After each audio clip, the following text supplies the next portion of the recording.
yo. Strategies to share, learn the way to market, put your business up there. Tune in every day, digital marketing, yeah, we know the way. Come learn and slay. Build your brand strong, make your money long. With the podcast groove, can't go wrong. From SEO to social, emails that entice, grow your audience big, take our advice. Tune in every day, digital marketing, yeah, we know the way. Come learn and slay. Ready to take your business to the next level? NetWurk.ai gives you the power of AI-driven marketing in one easy-to-use platform. Boost your brand, engage your audience, and watch your business grow. Visit NetWurk.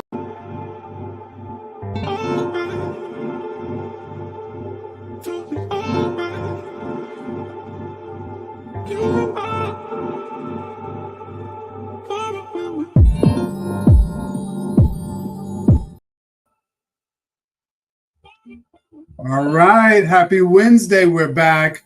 Digital Marketing NetWurk, Jennifer J, Mickey Black. And today, happy Wednesday, we're back.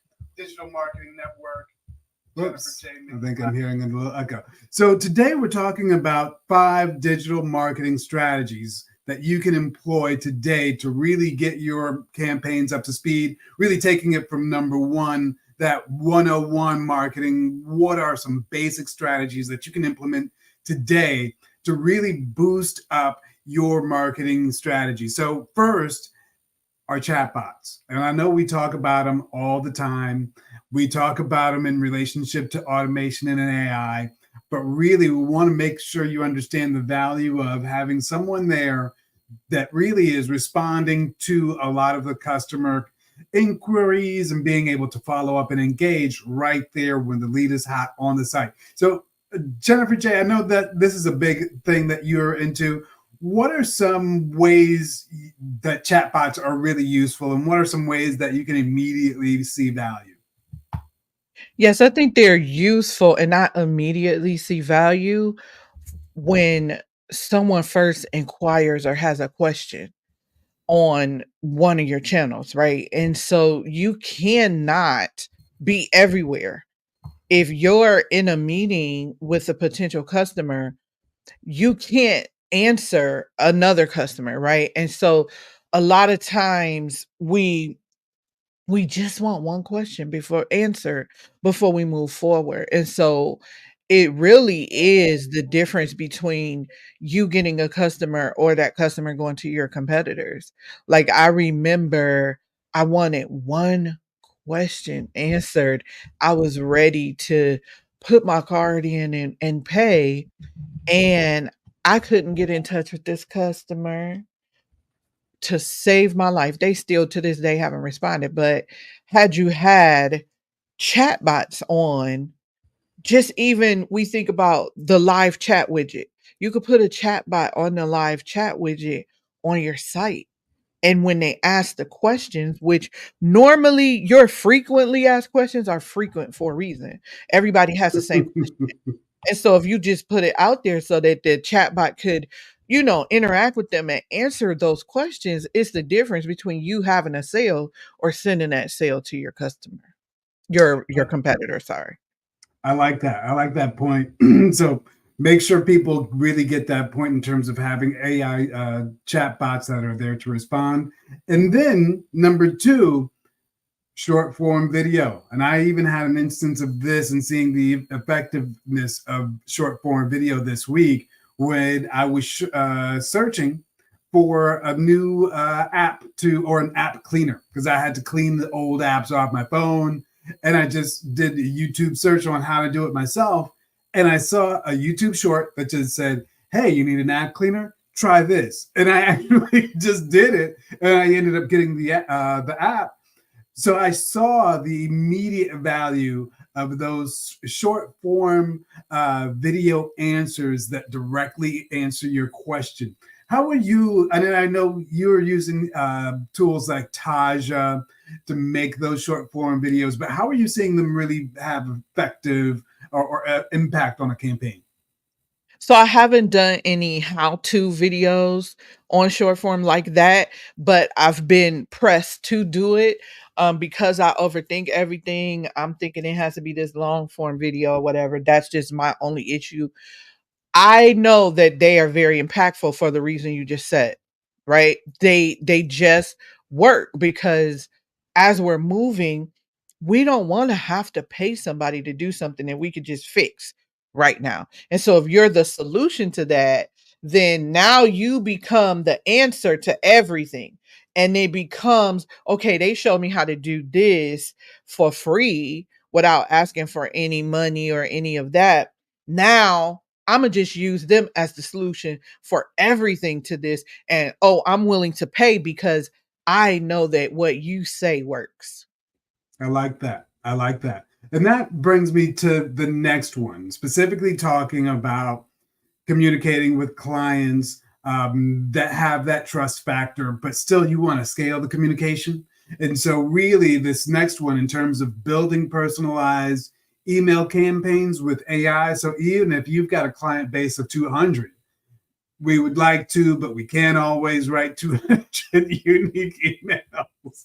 And so sometimes you can use your AI enabled platforms like your ChatGPT or Gemini to be able to, at scale, use certain personalized components. And I know right now that sort of capability is built into Go High Level, where they have an area in an email workflow where you can pull one of the fields or the records from your existing clients to personalize it based on what's in that record. Have you started using that yet? No, we'll be setting that up though for the next quarter. Again, if you jump on everything, you have to kind of Fair. work it into your strategy. So definitely working that into the strategy because you always have to think of creative ways that's not sketchy to get people to open your emails because we're competing with a lot of things that are in your inbox. People who are just purchasing lists and not being intentional with who they reach out to. So you have that. Then you have the people who don't segment. We talked about segment, who don't segment their list and they're just sending everything to everybody.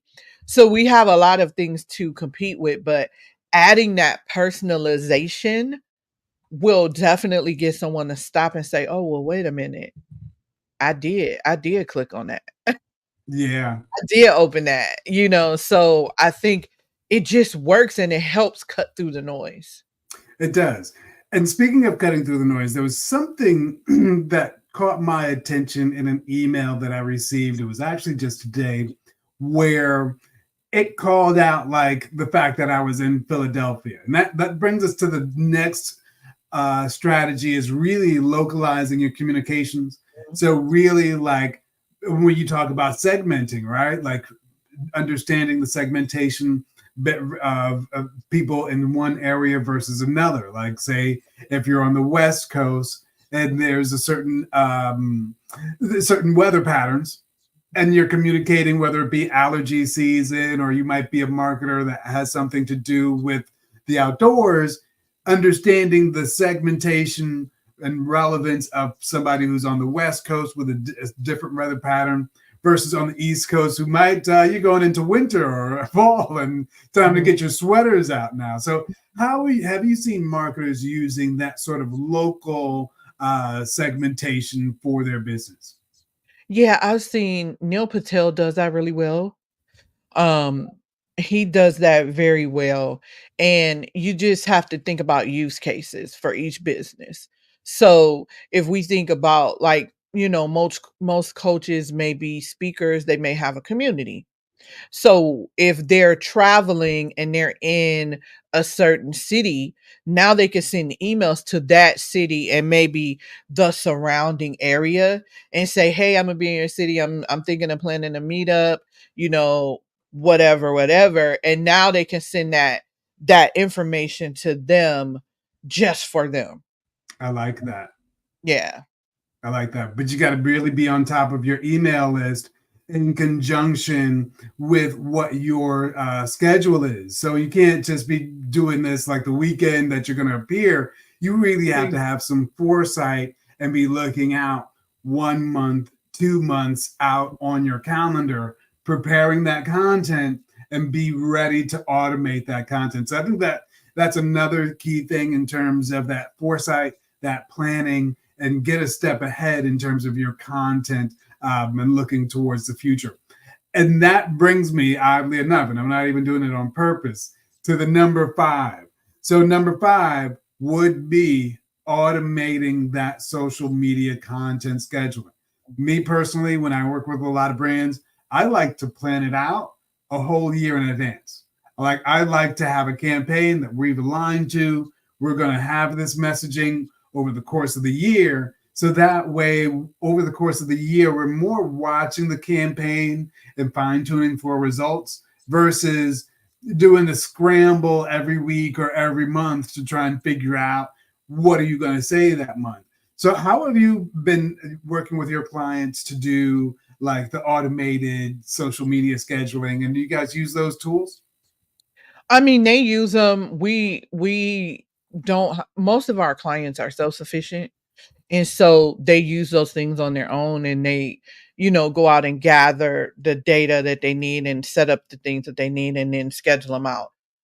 But when I work with those retainer clients that I have, this is exactly what I tell them. Listen, schedule out what's going on based on your schedule. You need to, number one, let your team know what's going on. Okay, I'm gonna have a challenge here. I'm gonna do this. I'm gonna have a workshop here. Oh, we're doing a mastermind event, or we're having a summit here, or we're having this back to school drive here. Those things need to be scheduled out for the year, especially if you're trying to use your social media, because now you can schedule your social media, you can schedule your email content, and you can schedule out everything around these different campaigns and the different things that you have going on. It's just about being more organized and making sure that you're foreseeing what am I doing? Okay, this month, like October, is breast cancer month, awareness month. Are you doing any campaigns for breast cancer awareness? We always know November is the Black Friday kicks off the Yeah, Christmas shopping season, right? So e-commerce brands and other brands, what do you have ready for that? yeah. Oh, and you can schedule that content out.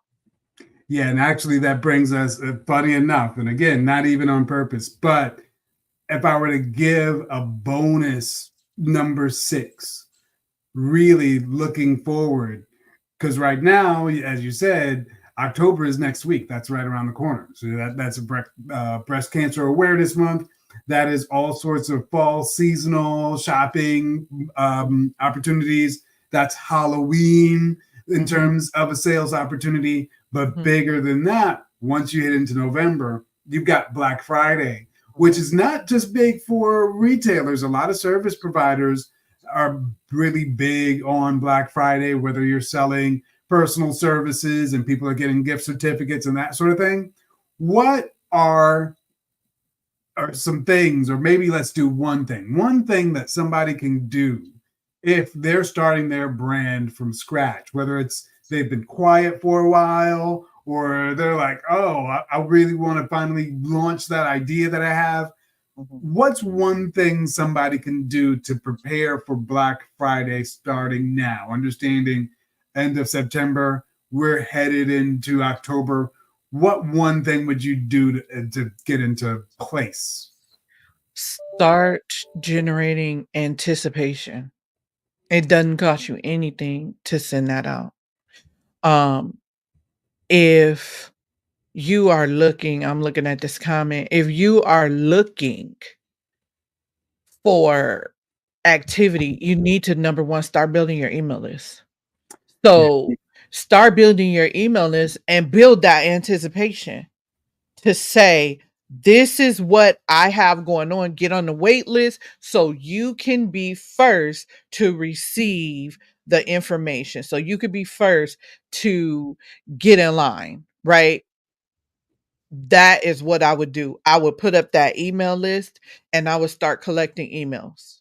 I like that. I like that. I like both sides of what you're saying. And I've got this framework that actually kind of summarizes it. And I call it social, to CRM, and really the aspect of building that brand presence on social, really putting out that message, but then having the activation, whether you're driving towards a conversion on your email list site or you're capturing it via direct message, but really creating that conversion so you can capture that email and convert the sale in your email. So I think that is like the golden nugget for today, just kind of like social to CRM, having that social presence, creating those conversions, and really having a robust CRM on the side to really create that conversion. So that's a lot. So anything else before we drop for the day? Yeah, let's address our user's comment. Do Oh, you let's see see in that the comment? comments. I didn't see the comments. I've got Okay. you on my big screens. Okay, I'll read it to you. So this comment is from YouTube, and what it says is, "Hello guys, thanks to you. I am a graphic designer and want to start teaching it. I have no followers so far. How do I get students? And do you think live classes or selling a recorded course is better?" Do you want to go first? I've got an answer for that. Do you want to go first, or do you want me to go? All Imma say is I have so anyone who wants to do graphic design is a creative, number Yes. 1. And creatives don't like tech. I live with one right now. And so I know that they don't really like courses. But if you kinda do the hybrid model where you're doing the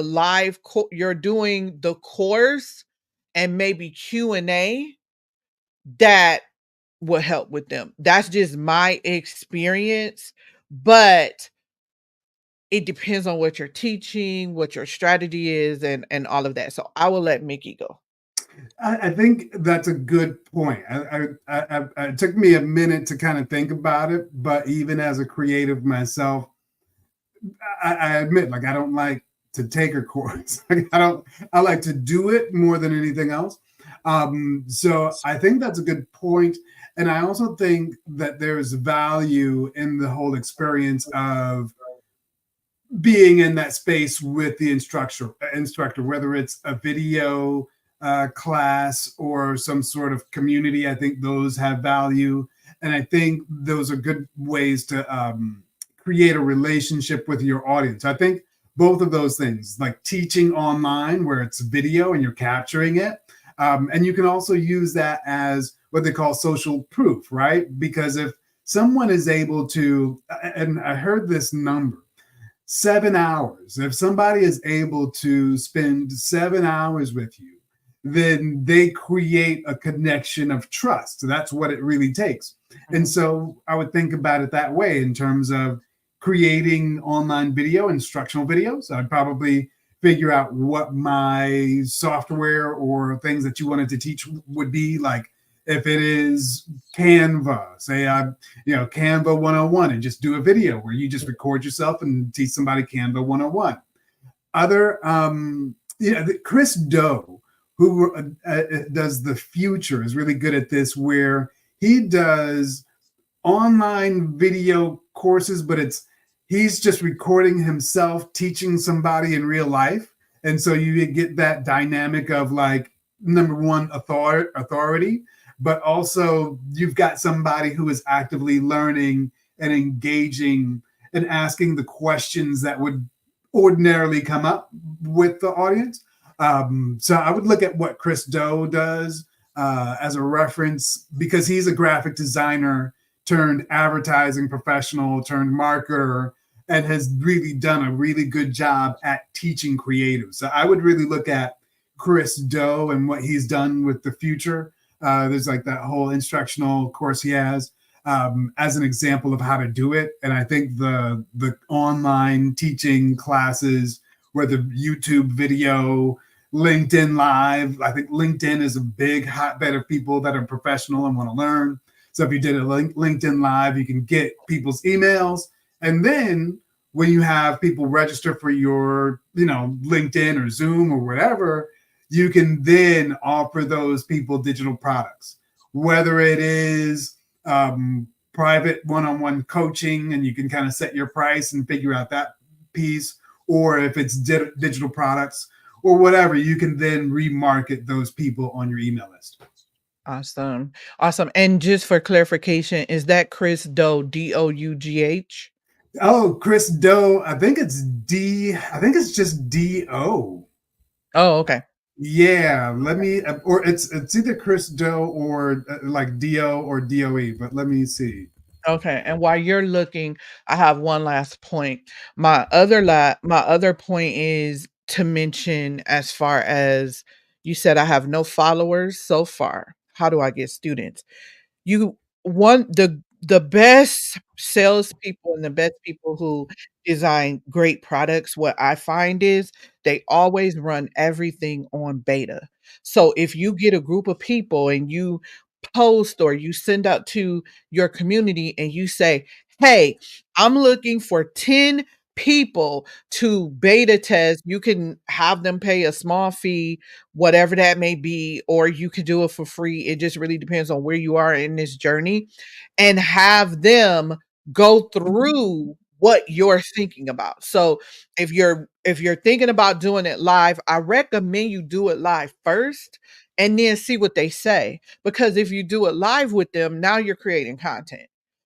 And so Yeah, you have that content, because you don't want to sit back and record a bunch of courses nobody wants. So you have to get the buy-in from the people who are going to do it. So I would create a community of people that are going to beta test, and their whole goal is to give you feedback. So you would incorporate feedback forms inside of there after you have each component or whatever that is. I like That's that. That's a that. really good point. And back to Chris Doe. So it is Chris D-O. Okay. This Doe. I think he's like, I want to say Korean, but I'm not totally sure. But he is the CEO of the Future. And yeah. There Well, you have awesome. it. There you go. There you go. So awesome. I think we had some awesome points. I like the new format in terms of this sort of like taking it with Marketing 101. So we'll be back tomorrow. And I think we've got another really good topic tomorrow. I'm not sure, but I know there's another one that I'm looking forward to, which is top 5 things on LinkedIn, like how to really bust out on LinkedIn. I'm looking forward to that. And then what was it again? When is your workshop? Well, my workshop is not until October 17th, but I do have a great workshop, masterclass. Matter of fact, a partner of mine is doing how to overcome sales objections masterclass. Huge. That's huge. I know that's a major problem with us selling and, prospecting and selling our businesses. So definitely, if you are interested in that masterclass, just DM me, because I don't have the information to get to you right now. But send me a Well, message or drop it in the comments, and we'll link the link under our video on the platforms as well. awesome. Dope. That's October 2nd. Awesome. Until then, we'll be back tomorrow. Stay automated, people. Well, that's all for today, folks. A big thank you for tuning in, and let's give a round of applause. Yes, I can hear it through the screen. To Jennifer J. for her brilliant tips on systems automation. If you want to take your business to the next level, text the word systems to 470-517-7006 and discover how automation can do the heavy lifting for you. Go on. Listen up now. Gotta tell you about a show, Digital Marketing NetWurk with a secret flow. We got the tips, yo, strategies to share, learn the way to market. Put your business